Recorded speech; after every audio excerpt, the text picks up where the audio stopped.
अफाक अहमद ने कल press conference की है, उसमें महाजिर सूबे के हवाले से जो है वो कह रहे हैं कि नहीं बनना चाहिए, नहीं होना चाहिए। पहले तो अफाक भाई जो है वो महाजिर सूबे की बात करते थे, अब वो इस चीज़ से मुनहरिफ हो गए, मतलब उस बात से हट गए, अब वो एक नई बात कर रहे हैं। आपने भी सुनी प्रेस कॉन्फ्रेंस कल, तो इस पर थोड़ा सा क्या कहना चाहिए?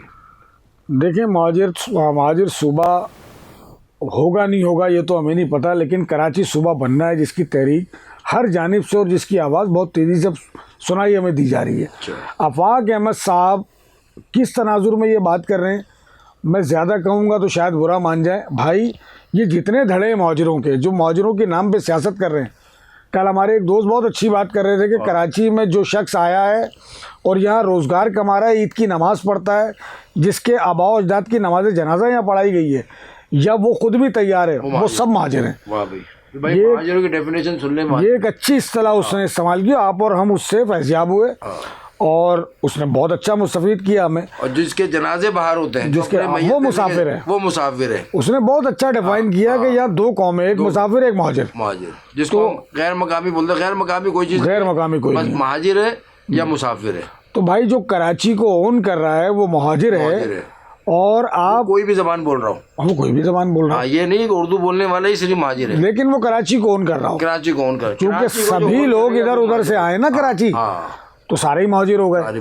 तो भाई, बात यह है कि इन लोगों को, अब जो लोग ये कराची की सियासत कर रहे हैं और बिलखुसूस महाजिरों की सियासत कर रहे हैं, इन्हें किसी एक डायमेंशन को तय करना होगा, किसी एक तरफ सोचना होगा, रोज़ाना प्रेस कॉन्फ्रेंस करके पॉइंट स्कोरिंग करके सियासी तौर पर क्या जताना चाहते हैं। ये उनके बयान में दो बातें हैं।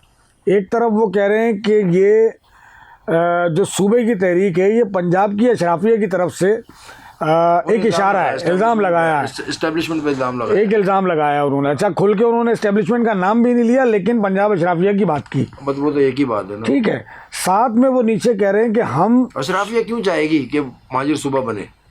उनका क्या मसला है?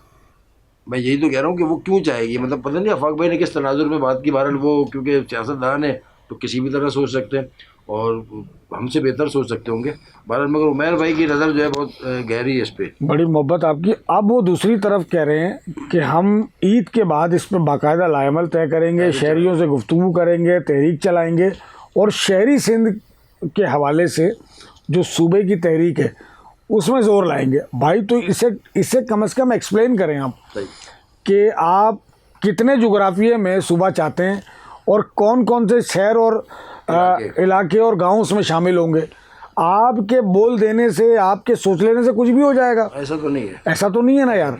मतलब आप, एक माहौल बनेगा, तमाम लोग यहाँ जो होल्ड रखते हैं यहाँ पर वो सब चाहेंगे तो होगा ना ये काम। या तो अफाक अहमद साहब ने, मैं ये समझ पा रहा हूँ कि चूँकि अब एमक्यूएम ने जोर पकड़ लिया इस नारे पर, कभी ज़िंदगी में एमक्यूएम ने बात नहीं की, किसी ऐवान में बात नहीं की, न सिंध के ऐवान में बात की। पाकिस्तान जी, एमक्यूएम, ओवरऑल एमक्यूएम की बात कर रहा हूँ। सही, सारे धड़े, मतलब सारे धड़े इनके बानी से लेकर आज तक। सही है।